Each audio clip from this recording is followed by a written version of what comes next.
भाई हिंदी मीडियम से पढ़ने वाले छात्र, चाहे वो बिहार के, यूपी के, झारखंड के, राजस्थान के, छत्तीसगढ़ के, मध्य प्रदेश के, किसी भी हिंदी भाषी राज्य से हैं और अगर 10th में पढ़ते हैं तो ऊंचाई और दूरी वाला चैप्टर उनको पढ़ना पड़ेगा। और ऊंचाई दूरी वाला चैप्टर शायद उनको थोड़ा सा कम समझ में आता है, और कम समझ में आने का कारण यह है कि उनको उसका बेसिक नहीं पता है। तो आज की इस वीडियो में मैं पहले बेसिक बताऊंगा, उसके बाद मैं क्वेश्चन करवाऊंगा। मतलब क्या, इस वीडियो को देखने के बाद आपको दो चीज़ें मिलेंगी। पहला तो आपको बेसिक समझ में आ जाएगा, दूसरा कि आपको सवाल भी करने आ जाएगा। इस बात की मैं गारंटी लेता हूँ। इस बात की मैं क्या लेता हूँ? गारंटी। तो मेरी गारंटी को पूरा करने के लिए आप इस वीडियो के आखिरी तक बने रहिए। और चलिए शुरू करते हैं। कक्षा 10 NCERT की बुक से प्रश्नावली कितना? प्रश्नावली 9.1, या आपके में हो सकता है कुछ और हो, लेकिन ऊंचाई दूरी का सवाल जरूर आप देखिएगा। तो बेटा अब मैं शुरू करता हूँ विषय की बात करता हूँ। जैसे ऊंचाई दूरी में दो चीज़ों का बड़ा इम्पोर्टेंस है। इन दो चीज़ों को गहराइयों से जब जानोगे तो काफ़ी मज़ा आएगा सवाल समझने में और सवाल खुद से सॉल्व करने में। वो कौन सी दो चीज़ हैं? उन्नयन कोण और अवनमन कोण। आप बोलोगे ये तो सर मैं जानता हूँ, लेकिन बेटा मैं बताऊँ आपको कि उन्नयन कोण का कई सारा नाम है, अवनमन कोण का भी कई सारा नाम है। जब एग्ज़ाम में ये क्वेश्चन आएंगे तो पता नहीं किस नाम से आएंगे, तो मैं इनके अलग अलग नाम भी बता दूंगा, इनकी परिभाषा भी बता दूंगा, और ये किस किस कंडीशन में बनते हैं उसको भी बता दूंगा। तो चलिए देखते हैं एक एक स्टेप। पहले हम समझेंगे कि ऊंचाई दूरी में हम उन्नयन कोण किसे कहेंगे, उन्नयन कोण किसे कहेंगे। ठीक है, उन्नयन कोण की अगर परिभाषा आपसे कोई पूछे और आप उसको अगर बताना चाहो तो क्या बताओगे? आप उसको बताइएगा कि आँख से जाने वाली क्षैतिज रेखा और ऊपर स्थित वस्तु को मिलाने वाली रेखा के बीच के कोण को उन्नयन कोण कहते हैं। क्लियर? नहीं समझे? अब फिगर बनाता हूँ तब समझोगे। जैसे मान लीजिए ये किसी व्यक्ति की आँख है, ठीक है, ये किसी व्यक्ति की आँख है। आँख से जाने वाली क्षैतिज रेखा, क्षैतिज मतलब जैसे सड़क है ना, खूब बढ़िया से हाईवे 4 लेन बना हो, कार उस पर बड़ी स्पीड से जा रही हो, तो ऐसे एक रेखा समझो गई बहुत तेज़ी से सीधा। आँख से जाने वाली क्षैतिज रेखा और ऊपर स्थित किसी वस्तु को मिलाने वाली रेखा के बीच के कोण को उन्नयन कोण कहते हैं। ये कोण थीटा है। मान लीजिए कि इस क्षैतिज रेखा यानी इस सड़क से ऊपर कोई वस्तु लटकी हुई है, ठीक है, कोई वस्तु यहाँ पर है, और इस वस्तु से इस आँख पर मिलाती हुई कोई रेखा खींची जाए, तो इस रेखा और इस रेखा के बीच में जो कोण बनेगा उसे हम उन्नयन कोण कहेंगे। एक बार फिर से समझिए, आँख से जाने वाली क्षैतिज रेखा और ऊपर स्थित वस्तु को मिलाने वाली रेखा के बीच के कोण को उन्नयन कोण कहते हैं। ये कौन सा कोण हुआ? उन्नयन कोण। क्लियर? अब बेटा मैं आपको बताऊंगा जब अवनमन कोण, तो दोनों के बीच में अंतर, दोनों को याद करने का ट्रिक बता दूंगा, ट्रिक। ठीक है, अब बेटा उन्नयन कोण का कुछ और भी नाम होता है, उन्नतांश कोण। उन्नतांश कोण, ठीक है ना। उन्नयन कोण का एक और नाम है क्या? उन्नतांश कोण। अगर आपसे कोई पूछे कि उन्नतांश कोण की परिभाषा बताओ, तो यही बताना। उन्नतांश कोण जानते हो कि नहीं जानते हो? तो बोल देना मैं जानता हूँ, क्योंकि यही चीज़ वो भी है। अब हम आ जाते हैं अवनमन कोण पर। अवनमन कोण, अवनमन कोण की क्या परिभाषा है? अवनमन कोण की परिभाषा वही है जो उन्नयन कोण की है, बस थोड़ा सा बदलाव कर देना है। क्या? मैं बताता हूँ। आँख से जाने वाली क्षैतिज रेखा और नीचे स्थित वस्तु को मिलाने वाली रेखा के बीच के कोण को अवनमन कोण कहते हैं। कौन सा कोण? अवनमन कोण। ठीक है बेटा, तुम्हारी आँख यहाँ पर है, मान लो आँख यहाँ पर है। ठीक है, आँख से जाने वाली क्षैतिज रेखा, क्षैतिज रेखा का मतलब समझो कि खूब बढ़िया पक्की सड़क है, सीधी है, और इस तरह की जो रेखा होती है एक्स अक्ष के समांतर, उसे हम क्या बोलते हैं? क्षैतिज रेखा। तो आँख से जाने वाली क्षैतिज रेखा और नीचे स्थित वस्तु को, ये नीचे है ना, इस क्षैतिज रेखा से नीचे स्थित वस्तु को मिलाने वाली रेखा के बीच के कोण को अवनमन कोण कहते हैं। अवनमन कोण का एक और नाम है अवनति कोण। अवनति कोण। ठीक है, तो आपने देखा, मैंने आपको दो चीज़ें बताया, उन्नयन कोण और अवनमन कोण, दोनों को कैसे याद करेंगे उसकी ट्रिक बताने वाला हूं। अब उसको ज़रा देख लीजिए। पहले तो दोनों की परिभाषा, पहले उन्नयन कोण की परिभाषा, आँख से जाने वाली क्षैतिज रेखा और ऊपर स्थित वस्तु को मिलाने वाली रेखा के बीच के कोण को उन्नयन कोण कहते हैं। इसमें क्या बताओगे? आँख से जाने वाली क्षैतिज रेखा और नीचे स्थित वस्तु को मिलाने वाली रेखा के बीच के कोण को अवनमन कोण कहते हैं। अब एक शब्द से कैसे पता चलेगा कि कौन परिभाषा उसका कौन इसका, बाद में कन्फ्यूजन न हो जाए। तो इसके लिए उन्नयन कोण में देखो ऊ लिखा है ना, उन्नयन कोण में पहला अक्षर क्या लिखा है? उन्नयन। क्या? उन्नयन मतलब ऊ से उन्नयन है और ऊ से ऊपर। ऊपर ऊपर क्या? ऊपर है इसमें वस्तु। आँख से जाने वाली क्षैतिज रेखा के ऊपर है वस्तु, तो उन्नयन का मतलब ऊपर वाला, ऊपर स्थित वस्तु को मिलाने वाली रेखा के बीच के कोण को उन्नयन कोण कहते हैं। समझे? और अवनमन में नमन का मतलब नमस्कार, और नमस्कार का मतलब थोड़ा सा आप झुक गए, यानी आपकी निगाहें नीचे हो गई। अवनमन कैसे होता है? नमन का मतलब झुकना, नमन का मतलब नमस्ते करना झुक करके, तो ये जो नमस्ते होगा थोड़ा सा नीचे झुक करके होगा, तो नीचे स्थित वस्तु को मिलाने वाली रेखा के बीच के कोण को अवनमन कोण कहते हैं। तो ये दो जो बात मैंने बताया है अभी कि इन दोनों की परिभाषा कैसे क्लियर होंगी, एक जैसी हैं। ऊपर मतलब उन्नयन और नमन, नीचे मतलब नीचे झुककर सलाम होता है, नमन होता है, नमस्ते होता है, तो नीचे वाला अवनमन कोण। ठीक है, आपने दोनों परिभाषा जाना, दोनों के बीच में अंतर जाना, दोनों को याद करने का तरीका जान लिया। अब क्या जानना चाहते हो? अब ये जानना चाहो तुम कि त्रिकोणमिति में कक्षा 9 में केवल आप लोगों ने पढ़ा होगा, 10 में तो नहीं अब है, 9 में है। आपने क्लास 9 का ध्यान से नहीं पढ़ा है, तो मैं आपका ध्यान थोड़ा सा आकर्षित करना चाहूँगा। जैसे कि त्रिकोणमिति के ऊंचाई दूरी वाले सेक्शन में ज़्यादातर लंब आधार कर्ण आधार लंब, साइन थीटा बराबर लंब बटे कर्ण, कास थीटा बराबर आधार बटे कर्ण, इसकी बहुत ज़रूरत पड़ती है। अगर आपको क्लियर नहीं है तो वो चीज़ मैं क्लियर कर देता हूँ, उसके बाद मैं प्रश्नावली का सवाल करवाऊँगा, आप देखना बड़ा आसान हो जाएगा। पहले तो हम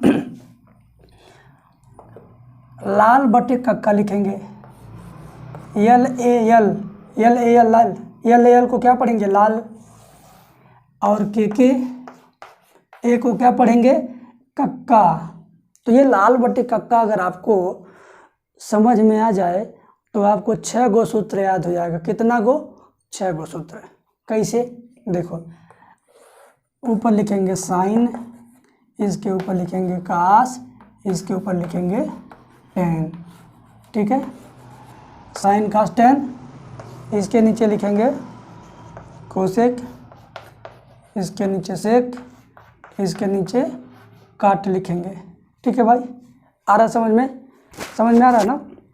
अब देखो क्या होता है लाल बटे कक्का, यल का मतलब होता है, यल का मतलब ल हुआ, यल को हिंदी में ल पढ़ेंगे, ल से लंब हो गया।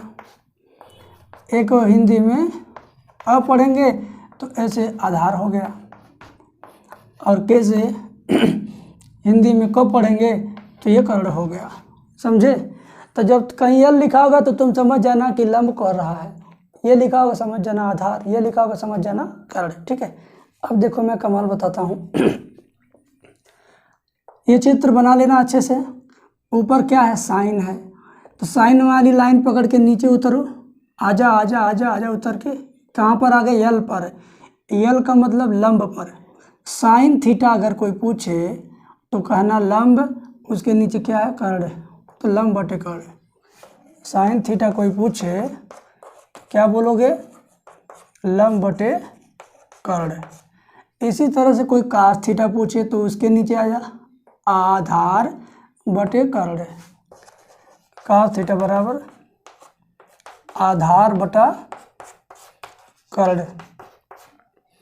फिर इस पे आ जाओ टेन पर, टेन वाली लाइन पकड़ के आओगे तो ल मतलब यल मतलब लंब, ए मतलब आधार, लंब बटे आधार।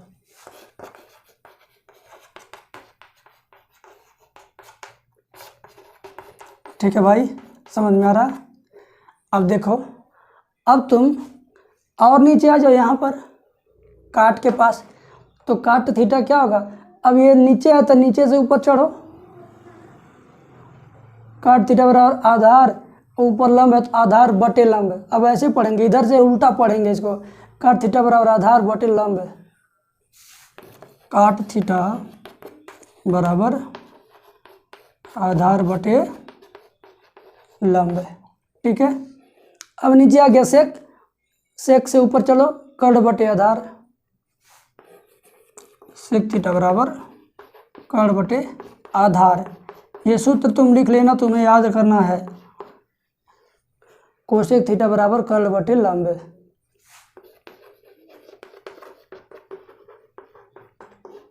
लिख लो भाई, लिख लो, बहाने मत मारो, लिख लो। तो ये रहा लाल बटे कक्का के माध्यम से 6 त्रिकोणमितीय सूत्र याद करना, समझना, और उनको याद करने का तरीका मैंने बताया। अब आप इस चीज़ को 5 बार बनाओ कॉपी में, 5 बार बना के लिखो, और ये सारा सूत्र केवल इस फिगर को देख देख करके ये सारा सूत्र आप लोग लिख लीजिए। ठीक है ना, तब जा कर के आप समझो कि आप इस काम में काबिल बन जाओगे। ठीक है, अब मैं सवाल करवाऊंगा। अब मैं क्या करवाऊंगा, सवाल। सवाल की खाल उधेड़ेंगे हम लोग बड़े आराम से, लेकिन उसके पहले हम श्यामपट पर से कुछ चीज़ों को हटाते हैं। बेटा ये आराम से याद करिए, बिल्कुल आराम से कॉपी बनाइए, कॉपी में लिखिए। सोशल मीडिया की क्रांति है, आप सही अध्यापक के साथ जुड़कर पढ़िए, जो अच्छा पढ़ाएं, बढ़िया पढ़ाएं उनसे पढ़िए। ठीक है ना, 10 लोगों का हो हल्ला लेकर के मत चलिए। आ जाते हैं हम सीधे अब प्रश्नावली के सवाल पर, और धीरे धीरे एक एक सवाल करते जाएंगे और समझते जाएंगे। ठीक है, बोला गया है पहले सवाल में, प्रश्नावली 9.1 में, कि सर्कस का एक कलाकार 20 मीटर लंबी डोर पर चढ़ रहा है। भाई सर्कस का एक कलाकार 20 मीटर लंबी डोरी के ऊपर वो चढ़ रहा है। मान लो ये ज़मीन है, ज़मीन पर कहीं बांस गाड़ा गया होगा, और ज़मीन के किसी खूंटे से एक रस्सी बांध दी गई होगी ऐसे, यहाँ पर खूब टाइट करके। ठीक है ना, अब सर्कस का कलाकार यहाँ से चढ़ेगा, चढ़ते चढ़ते चढ़ते चढ़ते चढ़ते आगे जाएगा। यही दशा है जो अच्छी तरह से तनी हुई है और भूमि पर सीधे लगे खंभे के शिखर से बंधा हुआ है। यदि भूमि स्तर के साथ डोर द्वारा बनाया गया कोण 30 अंश का हो तो खंभे की ऊंचाई ज्ञात कीजिए। भाई साहब बहुत बढ़िया है, बहुत बढ़िया है। 20 मीटर लंबी डोर है, यह जो डोरियां है ये 20 मीटर लंबी है। ठीक है, और बोला गया कि ये जो डोरी है ना बेटा, जमीन के साथ यहाँ पर 30 डिग्री का कोण बना रहा है। यहाँ पर जो थीटा है ये कितना है, 30 डिग्री। अब थीटा, यहाँ थीटा बराबर 30 लिखो, चाहे डायरेक्ट 30 लिख दो, कोई फर्क नहीं पड़ेगा। ठीक है, डायरेक्ट 30 लिख दिया। अब तब बताओ इस खंभे की ऊंचाई बताना है। ये खंभे की ऊंचाई क्या है, मैंने नाम रख दिया A B सी। अब जरा केवल चित्र देख करके मैं एक बार सवाल की रूपरेखा बांध देता हूँ ताकि आपके दिमाग में बैठ जाए। समझ गए? मान लो कि आपका गांव है, आप गांव में ऐसे घूम रहे थे तो ज़मीन पर आपने देखा कि एक बांस गड़ गया और बांस के ऊपरी सिरे पर एक रस्सी बांधी गई। कुछ दूरी पर एक खूंटे में उस रस्सी को बांधकर खूब टाइट कर दिया गया और रस्सी की लंबाई 20 मीटर है और जो रस्सी है ज़मीन के साथ 30 अंश का कोण बनाती है। तो ये क्या है? कोई सर्कस का खिलाड़ी है जो इस रस्सी पर चढ़ते चढ़ते जाएगा आगे। तो यहाँ आपसे ये पूछ दिया गया कि भाई तुम बताओ, ये जो बांस में रस्सी बंधी है ये बांस कितनी ऊंचाई का है? बांस की ऊंचाई पूछ दिया। तो अब आप कक्षा 10 के छात्र हो, आपको मैंने लाल बटे कक्का बता दिया है, आपको मैंने साइन का लम टेन का सूत्र बता दिया है। अब इसमें करना क्या है मैं आपको बताता हूँ, एक बहुत ही जानदार तरीका। थोड़ा बोलने में प्रॉब्लम हो रही है। मतलब क्या, कैसे आपको पता चलेगा कि इसमें हम इसका तीनों में से इसका इस्तेमाल करेंगे। तो देखो मेरे मित्र, जब चित्र बन जाएगा ना तो चित्र ही बताएगा कि किस किस का यूज करना है। ये चित्र बता रहा है कि AC की माप 20, BC की माप बताना है। तो जिसकी माप बताना है उस चीज़ को ज़रूर लिया जाएगा सूत्र में। तो भाई ये ऊंचाई h बताना, तो ये तो ज़रूरी हो गया कि भाई हमें इसका इस्तेमाल करना ही करना है। अब बची ये वाली भुजा और ये वाली भुजा, इन दोनों में से कौन करना है? तो इनमें से भी क्लियर है कि जिस भुजा का माप दिया गया हो उस भुजा का ज़रूर इस्तेमाल करो, जिसका माप नहीं दिया गया है उसको तो ज़रूर छोड़ दो। समझ गए? मतलब क्या, जिसकी लंबाई चौड़ाई ऊंचाई ज्ञात करना होता है उसे ज़रूर लेंगे सूत्र में, और जिसका वैल्यू दिया गया है उसको ज़रूर लेंगे सूत्र में। तो मैं आपको बताऊं, यह जो कोण है इस कोण के सामने वाली भुजा को लंब कहेंगे। इस त्रिभुज में सबसे बड़ी भुजा को बोलेंगे कर्ण, ये तो जानते हैं आप लोग। और जो कोण है, कोण के ठीक सीधाई पर जो भुजा है उसको बोलेंगे लंब। ठीक है मेरे भाई, अब हम क्या करेंगे ज़रा ध्यान से सुनो। सवाल नंबर 1 सॉल्व करते समय लिखेंगे त्रिभुज ABC में, ठीक है, क्या ये वाली भुजा जिसका वैल्यू निकालना है, ये वाली भुजा रहेगा ऊपर अंश में h, और जो भुजा का मान दिया है 20 उसको लिखेंगे नीचे बराबर। क्या लिखना है ज़रा सोचो मेरे भाई। तुमने ये लिखा है तो ये चीज़ क्या है? ये लंब है।